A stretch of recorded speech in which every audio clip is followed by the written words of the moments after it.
Bonjour et bienvenue dans Et moi alors, le podcast d'une fille qui a besoin de dire tout haut ce qu'elle pense, beaucoup trop fort.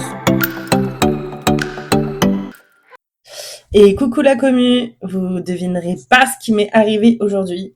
J'ai retrouvé mon micro. Oh là là là là, incroyable.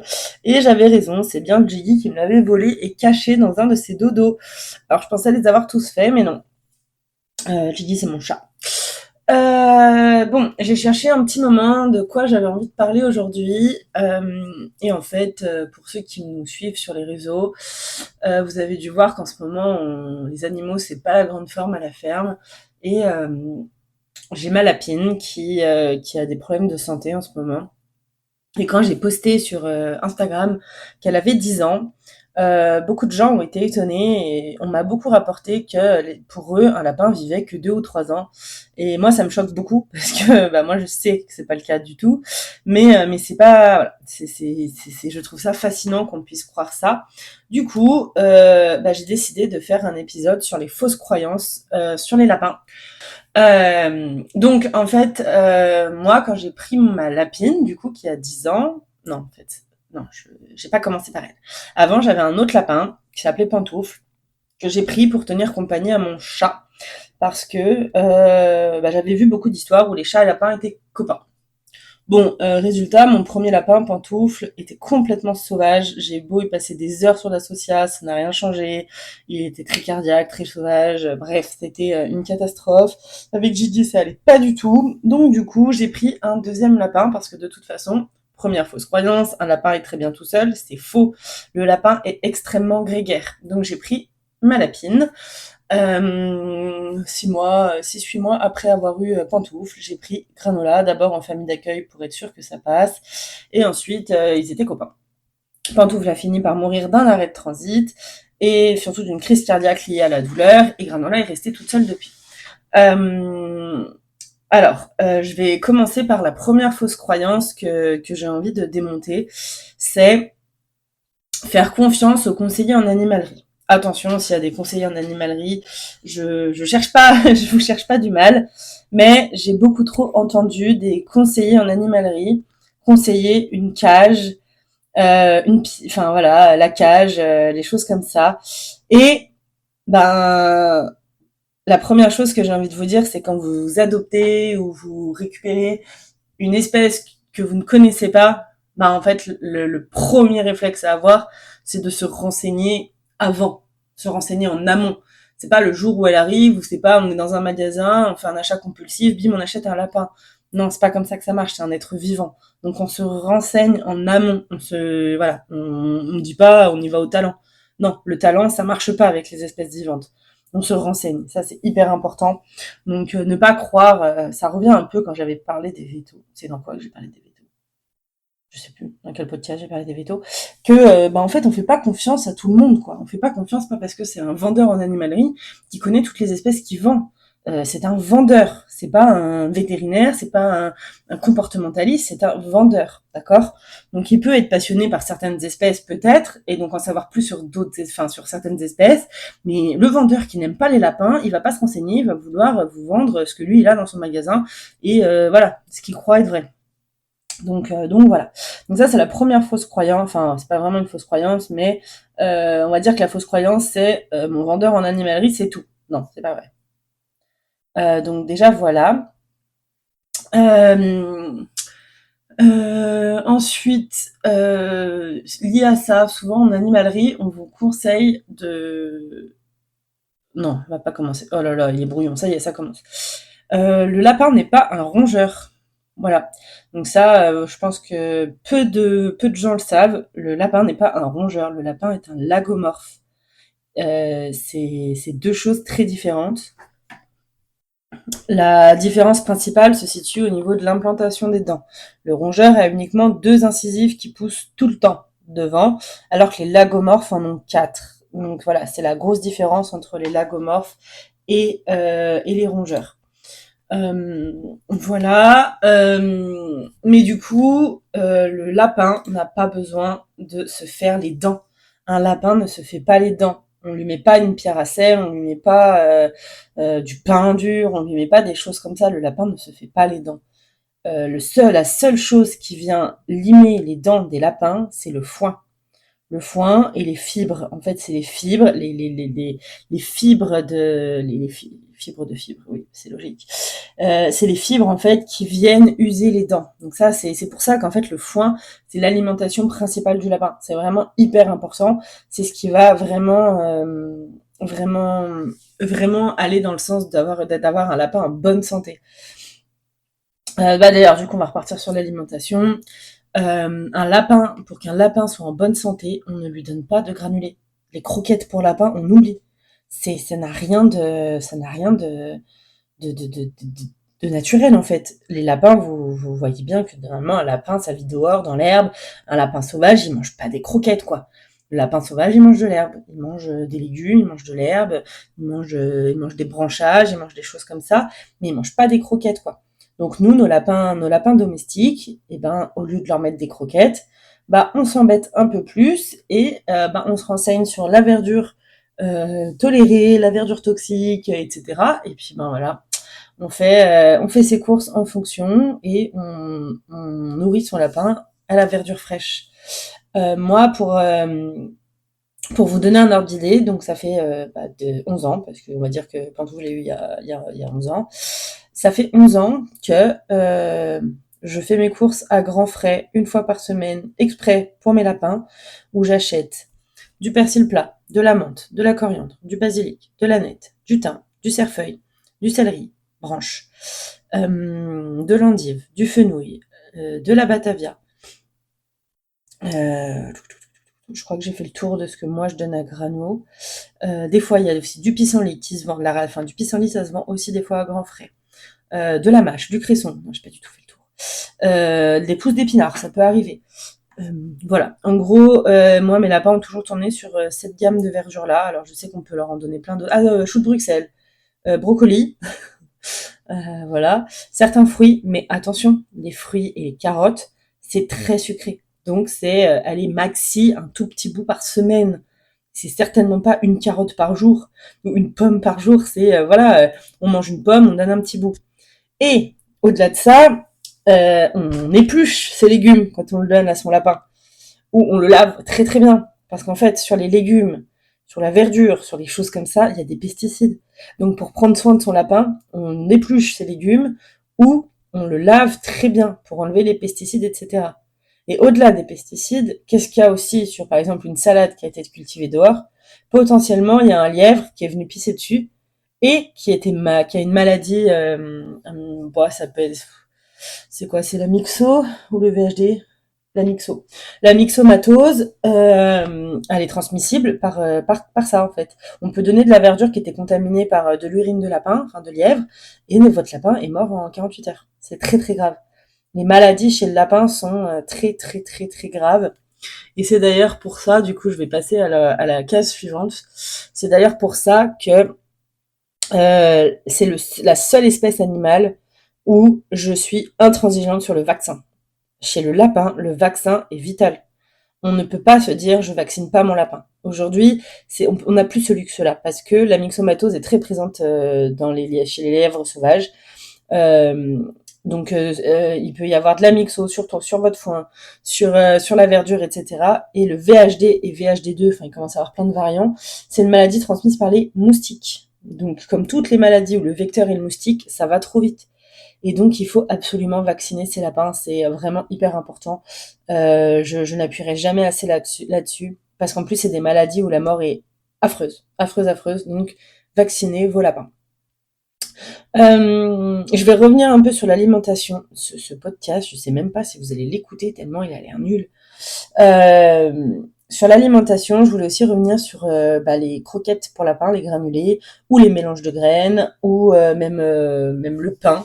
Parce que j'ai beaucoup trop vu de pain dur dans des enclos, dans des cages de lapins. Les céréales, c'est mortel pour le lapin. Le système digestif du lapin n'est pas fait pour digérer des céréales et donc de l'amidon. C'est hyper important parce que, voyez, en ce moment, ma lapine fait un arrêt de transit, bon, à cause de ses poils, parce qu'elle mue. Donc, elle a fait un bouchon, en gros, à cause des poils. Mais c'est quelque chose qui peut arriver très souvent à cause des céréales, et beaucoup plus jeune, du coup. Sauf que quand ça arrive à cause des céréales, en fait, ça va fermenter et en fait, le lapin explose de l'intérieur. Enfin, il implose du coup. Et c'est très très grave. Il ne faut jamais donner de céréales à son lapin. C'est contre nature, quoi. Donc voilà, donc j'ai fait le tour sur l'alimentation, sur les vétos, la pierre à sel, j'en ai pas parlé et je vais du coup venir, enfin pierre à sel, pierre minérale. C'est des choses qu'on voit beaucoup en animalerie. On veut beaucoup nous vendre ces petites pierres minérales là en disant c'est pour qu'il fasse ses dents. Alors attention, un gros attention, on ne met jamais ça. Jamais de la vie on met ça. C'est du poison, purement et simplement, parce qu'en fait, ce qui se passe, c'est que le squelette du lapin est très léger, parce que le lapin est fait, c'est un animal de proie qui est fait pour fuir rapidement. Sa seule chance face à un prédateur, c'est la fuite. Donc sa seule chance, c'est d'être rapide et léger. Donc le squelette du lapin est très léger et très fragile. Mais si on apporte trop de minéraux dans son alimentation, donc soit par des minéraux riches, des verdures riches en minéraux comme l'endive par exemple ou le persil, ou qu'on donne de l'eau où il y a trop de minéraux et trop de calcium, ou qu'on met une pierre minérale, c'est encore pire, et ben en fait on va venir créer des gros blocages rénaux, des gros comment on appelle ça là, des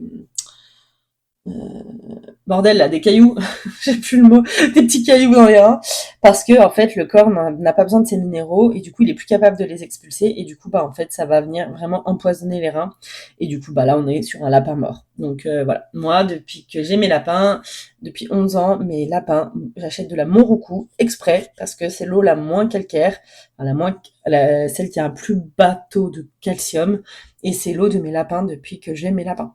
La qualité de l'eau est primordiale. C'est exactement comme l'alimentation. Et en fait, c'est comme nous. Un corps en bonne santé, un animal en bonne santé, ou nous, un corps en bonne santé, passe par une bonne alimentation et une bonne abréviation. Donc voilà, donc ça c'est hyper important aussi. Une autre idée reçue, c'est que le lapin est sale et pisse et chie partout. Alors c'est faux. C'est complètement faux. Le lapin, c'est exactement comme un chat. Un lapin est naturellement propre. Si sa litière est propre, il va aller dans sa litière. Bah alors tout est une question d'éducation, c'est quelque chose qui s'apprend, c'est quelque chose qu'on peut lui apprendre depuis le plus jeune âge. Bon, je mets une petite parenthèse parce qu'il y a toujours une dégradation à l'âge de l'adolescence chez le lapin, mais ensuite ça revient. C'est plus comme le chien du coup, je dirais. Donc voilà, donc ça c'est hyper important à savoir. Euh, Voilà, bah, du coup, je vais faire un petit point sur l'éducation. On dit qu'un lapin ne s'éduque pas. Eh ben, c'est pas vrai. Un lapin, ça s'éduque aussi bien qu'un chat. Alors, je dis bien qu'un chat, parce que ça reste un lapin, donc les lapins, c'est quand même très têtu et très borné, mais ça s'éduque très bien. C'est-à-dire que oui, ça peut amener à faire de la destruction. Mais si on enrichit assez son espace de vie, c'est-à-dire avec des tunnels, des balles à ronger, des balles à détruire, des tapis à détruire, des machins comme ça, eh ben, il va pas venir manger vos meubles, il va pas venir manger tout ça. Par contre, attention, en prévision, on protège toujours ses fils électriques. On sait jamais. L'éducation peut avoir des failles, et un fil électrique, c'est mortel. Donc on protège quand même toujours ses fils électriques si on veut avoir son lapin en liberté.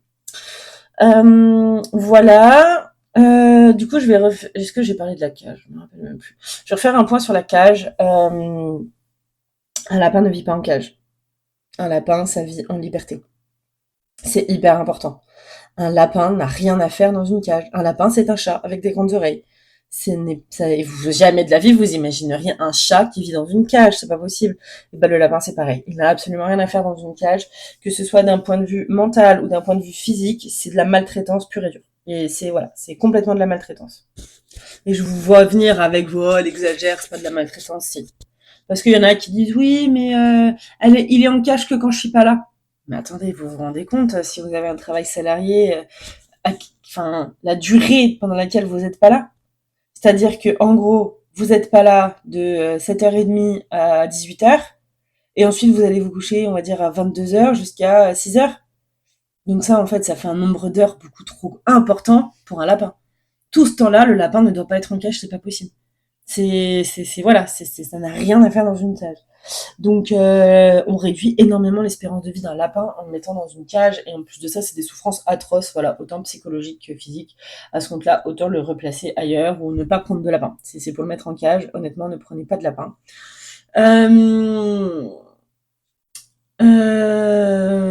Aussi, je voudrais attirer votre attention sur l'observation du lapin. Pour moi, c'est une des espèces les plus importantes à observer parce que le lapin, c'est la proie par excellence et elle ne montre jamais ses problèmes. Jamais, jamais, jamais. Sauf quand c'est déjà trop tard. Donc, c'est hyper important d'être en grosse phase d'observation et de connaître par cœur son animal pour savoir exactement comment il va, comment il se sent, etc. Là, typiquement, Grano, déjà, je m'y attendais, hein, parce que je l'ai pas brossée alors qu'elle était en pleine mue. Donc, je m'attendais un petit peu à ce qu'il y ait, bon, j'ai des problèmes, donc bon, je peux m'en prendre qu'à moi. Mais je l'ai vu tout de suite. Je l'ai vu tout de suite que ça allait pas. Et du coup, bah, j'ai pas attendu. Je suis allée tout de suite chez le vétérinaire. Parce que un lapin qui ne mange pas, il a pas faim. Un lapin qui ne mange pas, c'est une urgence vétérinaire immédiatement. Un lapin mange tout le temps. Le lapin vit pour manger, en fait. Sa vie, c'est manger. Il a un métabolisme très rapide. Il doit manger. Attention, par contre, je vais le répéter, mais il ne mange pas n'importe quoi. Parce qu'un lapin obèse est un lapin en danger. Encore plus que les autres espèces, et je vous expliquerai pourquoi juste après. Mais un lapin qui ne mange pas, c'est une urgence vétérinaire immédiate. Il y a pas, on n'attend pas du tout. Un lapin qui ne mange pas, c'est maintenant tout de suite qu'on part chez le vétérinaire. Plus un arrêt de transit est pris tôt, plus il a des chances d'être soigné. Un arrêt de transit, en gros, l'arrêt de transit, ce qui se passe, c'est que comme le lapin ne mange plus parce qu'il a un problème, le transit s'arrête. Une fois que le transit s'est arrêté, en fait, dans l'estomac, il va se créer une stase. La stase, en gros, c'est un endroit dans l'intestin qui va gonfler, gonfler, gonfler, gonfler, gonfler, faire une grosse bulle d'air. Et si en fait le transit ne repart pas très rapidement, bah la grosse bulle d'air, elle explose. Parce qu'en fait, les bactéries commencent à fermenter. Du coup, quand elles fermentent, elles font des gaz. Et ces gaz, en fait, font exploser le lapin de l'intérieur. L'arrêt de transit est extrêmement douloureux. Et souvent, le cœur lâche avant que l'arrêt de transit explose. Mais un arrêt de transit, pour les cavaliers qui sont parmi nous, c'est comme la colique chez le cheval. C'est une urgence vitale. Il n'y a pas à tergiverser. L'arrêt de transit, on le prend au sérieux et on file chez le vétérinaire. Et d'ailleurs, en parlant de vétérinaire, on choisit très bien son vétérinaire aussi quand on a un lapin. On ne prend pas le premier vétérinaire à côté de chez nous. Sauf s'il est spécialisé NAC, mais ça serait un gros coup de chance. Mais quand on prend un lapin, on est prêt à faire la route pour aller chez le vétérinaire, pour trouver un vétérinaire spécialisé NAC. Parce que c'est pas tous les vétérinaires qui sont capables de faire des soins sur des lapins. Donc ça aussi, c'est un point à voir avant de prendre un lapin. Voilà. Et sur l'obésité chez le lapin, donc je vais quand même faire un petit aparté, et puis je vous raconterai mon histoire avec Granola sur l'obésité du lapin. Le lapin, comme c'est un animal de proie, il ne doit pas se montrer vulnérable aux yeux du monde. Parce qu'en fait, s'il se montre vulnérable, il est mort. Clairement, dans la nature, un lapin qui se montre vulnérable, c'est le premier que les prédateurs vont venir chercher. Et du coup, nos lapins domestiques ont quand même ça dans leur gène. Ils ont quand même cette tendance à vouloir se protéger en ne montrant rien. Et du coup, qu'est-ce qui se passe sur un lapin obèse? Au lieu d'apparaître plus gros, et la plupart du temps, la graisse est cachée. Du coup, c'est de la graisse viscérale qui est cachée autour des organes. Et du coup, c'est très très très très grave. Et du coup, pour la petite anecdote, Granola, du coup, ma lapine qui est avec nous toujours. En 2000, Pantoufle était toujours là. Du coup, il y a peut-être 7 ans, elle a dû avoir 3 ans, un truc comme ça. Je l'emmène chez le véto pour son rappel de vaccin annuel. Le véto fait un check-up, on en profite, on garde les dents, etc., etc. On fait un check-up. Et le véto me dit, ils sont un peu rondouillets, mais voilà, faut commencer, parce que moi je faisais ma socia à la friandise, pour info, donc je vous le déconseille. Voilà. Ils sont un peu grassouillets, mais ça va, juste faut pas qu'ils grossissent plus. Ok. Une semaine après, arrêt de transit. Du coup, me v'là repartir chez le véto. Et à la radio, là, ce qu'on a vu était fou, c'est-à-dire qu'il y avait tellement de graisse viscérale que l'intestin était littéralement écrasé et que la nourriture ne pouvait plus passer. Et en fait, là, le pronostic vital était plus qu'engagé. Donc les vétos l'ont gardée en hospitalisation. À l'époque, elle est restée 1 semaine et demie en hospitalisation.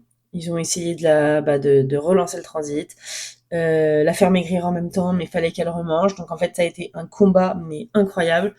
Et puis au bout d'un moment, ils m'ont dit, bon écoutez, elle est vraiment très stressée ici, donc je pense qu'il faut qu'elle rentre à la maison et que vous continuiez les soins à la maison.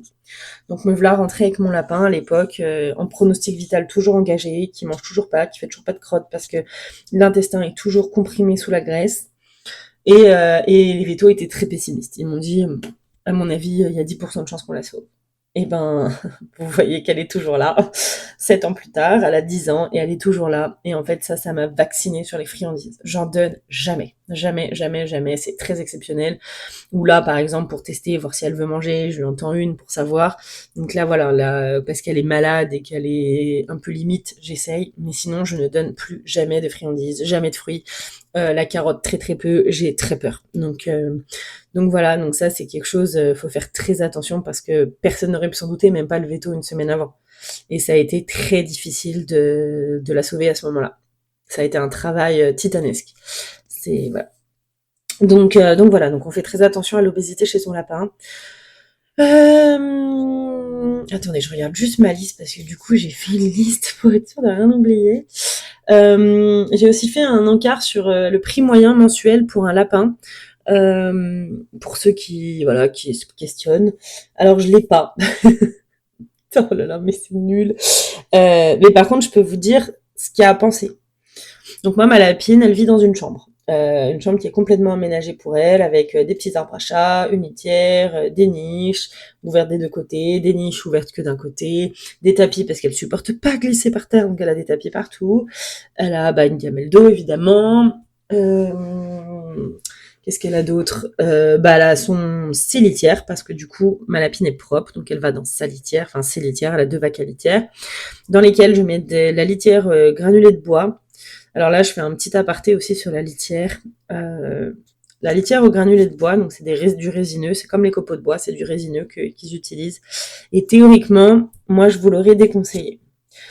En tout cas pour des lapins en cage, quand vraiment c'est des lapins en cage et que j'ai pas réussi à faire changer d'avis sur la cage, ne mettez jamais de copeaux de bois ou de granulés de bois à base de résineux, parce qu'en fait ce qui se passe c'est que l'urine au contact de l'écorce de bois résineux de la litière dégage de l'ammoniac, un truc de malade, c'est horrible, sauf que quand le lapin vit dedans tout le temps, déjà il se fait des blessures aux pattes à force d'avoir les pattes dans l'ammoniac, et les voies respiratoires sont très très très endommagées. Donc on évite les granulés de bois et les copeaux de bois quand c'est un lapin en cage. Moi en l'occurrence je mets des granulés de bois parce que c'est plus pratique, et puis moi elle vit pas tout le temps dans sa litière, donc voilà. Et du coup, elle a du foin à volonté. Et pareil, petit tips pour apprendre la propreté, le foin se met juste au-dessus de la litière parce qu'un lapin aime bien crotter en même temps qu'il mange son foin. Voilà, petit tips, voilà, si vous passez par là.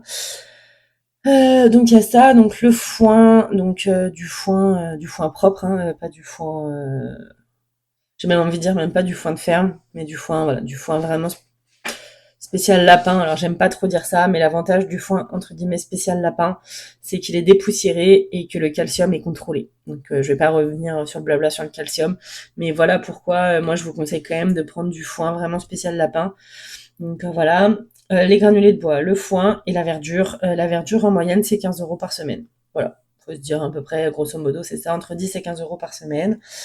Et la Moroku, j'ai pas le prix là en tête, mais bon voilà, un pack de Moroku, une bouteille, elle fait quoi?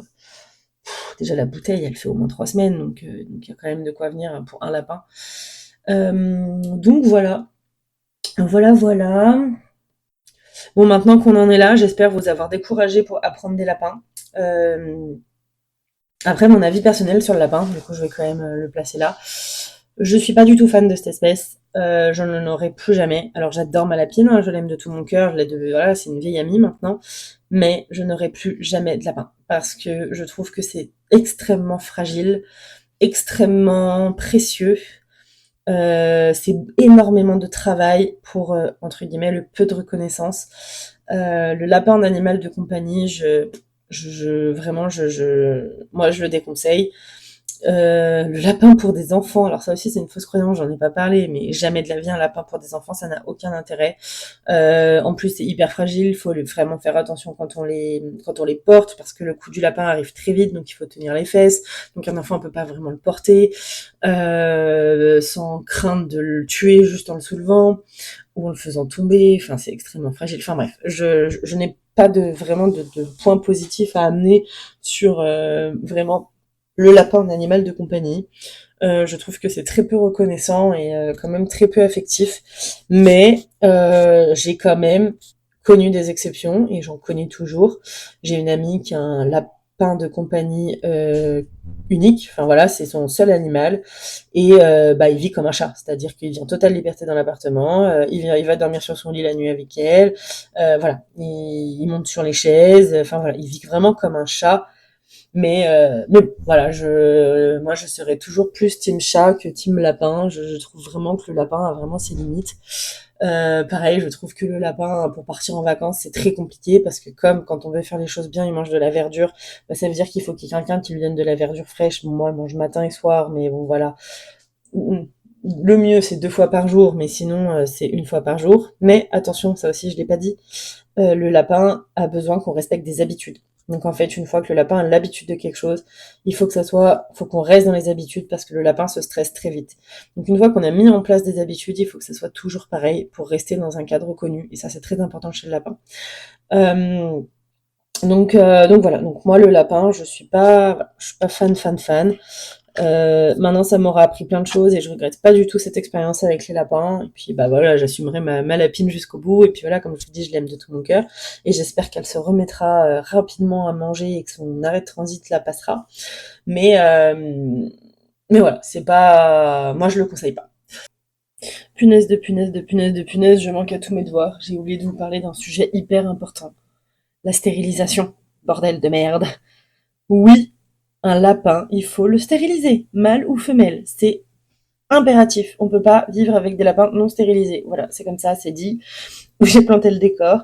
Que vous ayez 2 mâles ou 2 femelles ou un couple, on stérilise tout le monde. Alors c'est très simple. Pour des raisons de santé. Ça va être comme tous les animaux, tout ce qui va être tumeur, c'est hyper important. Deuxième chose, pour la propreté. Des lapins, c'est extrêmement territorial. Vous avez peut-être l'habitude qu'on dise ça des chats, mais les lapins, c'est pire que les chats. Les lapins, c'est beaucoup plus territorial que les chats. Et si vous ne stérilisez pas vos lapins, vous allez avoir des lapins qui marquent, des lapins qui peuvent devenir agressifs, des lapins enfin, vraiment, on a des gros problèmes de comportement chez les lapins qui ne sont pas stérilisés. La stérilisation est nécessaire et obligatoire chez les lapins. Mâles comme femelles, parce que les femelles sont presque plus territoriales que les mâles. Donc c'est hyper important. Et quand vous avez un couple, je vous fais pas le topo sur la reproduction, la rapidité de la reproduction entre lapins, mais c'est pas pour rien qu'on dit entre guillemets baiser comme des lapins. Donc les lapins, ça va trop vite. Donc on stérilise les lapins. Si on veut être en harmonie avec son lapin, si on veut qu'il ait une belle vie et qu'il vive longtemps en bonne santé, on stérilise son lapin. Si on veut préserver la paix et ne pas avoir des millions de lapins à la maison, on stérilise ces lapins. Donc il y a 100% de chances, 100% de cas dans lesquels on stérilise ces lapins.